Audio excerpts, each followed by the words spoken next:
Well, the boldness of these communists never ceases to amaze me. I honestly, I half admire it, as I talked about in the open. It's one thing to use the powers of the Federal Bureau of Investigation to spy on some schlub like me. It's quite another to use the powers of the Federal Bureau of Investigation to spy on a United States senator. But these people apparently just operate without any limiting principles.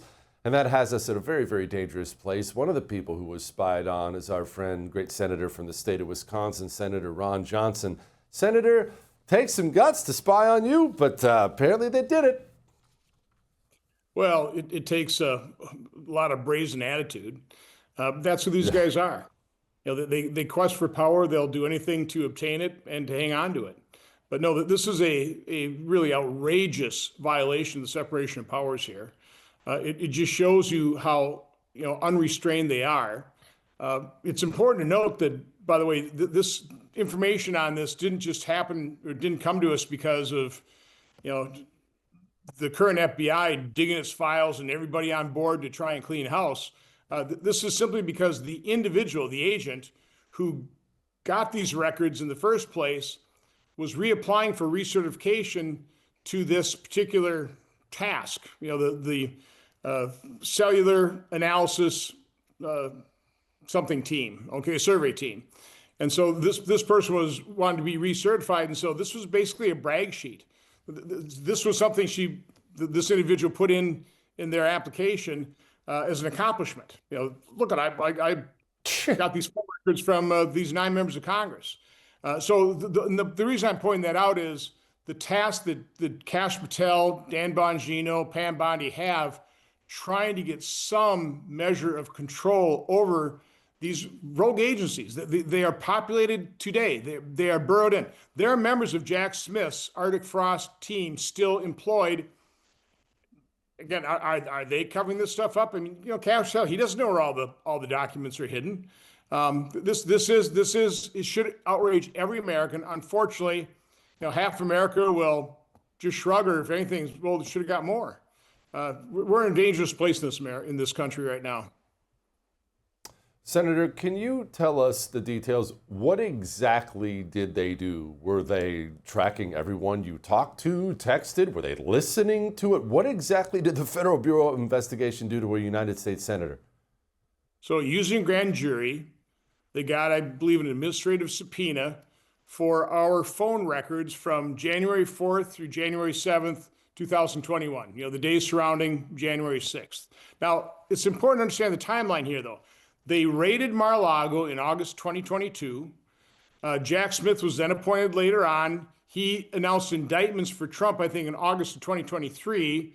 Our records were obtained in September 2023.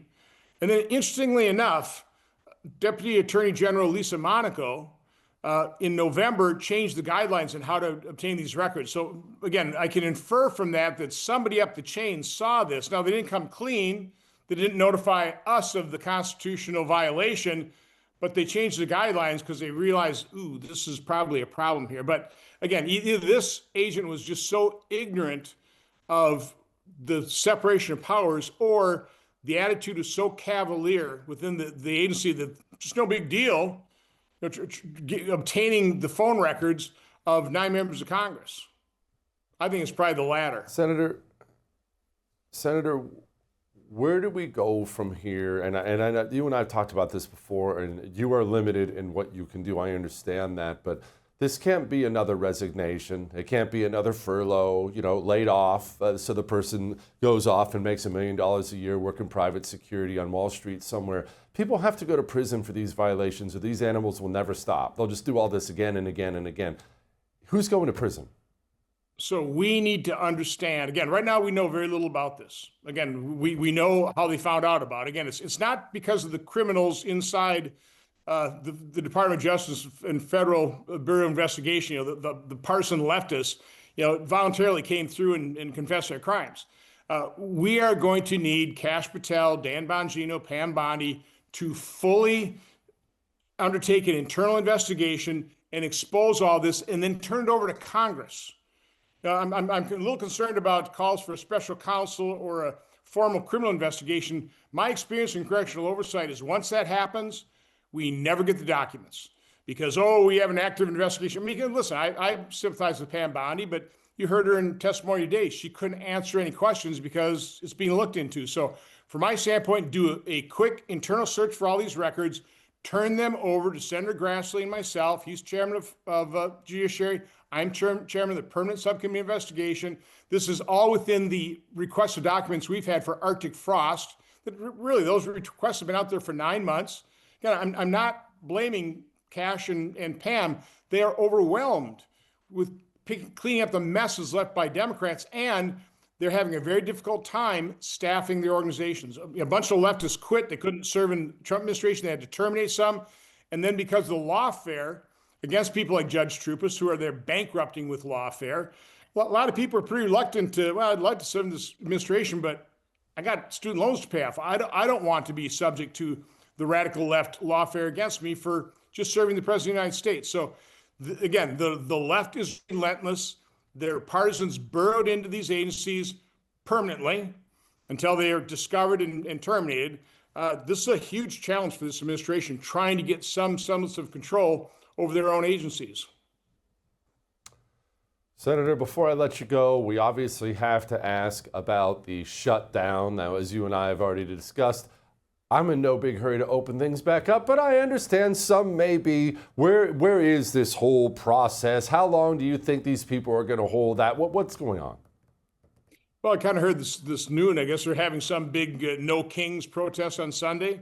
And I think the thinking is, we'll definitely just can cave before that protest. They're digging their heels in. I don't know that they just think they're so reliant on the media carrying their water for them, generally successfully blaming Republicans for shutdowns that Democrats cause. They're thinking they're going to get away with this. But right now, the public polling seems to actually recognize the reality that this is Schumer shutdown. We could open up literally within an hour if Democrats disagree to vote for the House CR. And I don't know when the House is going to come back.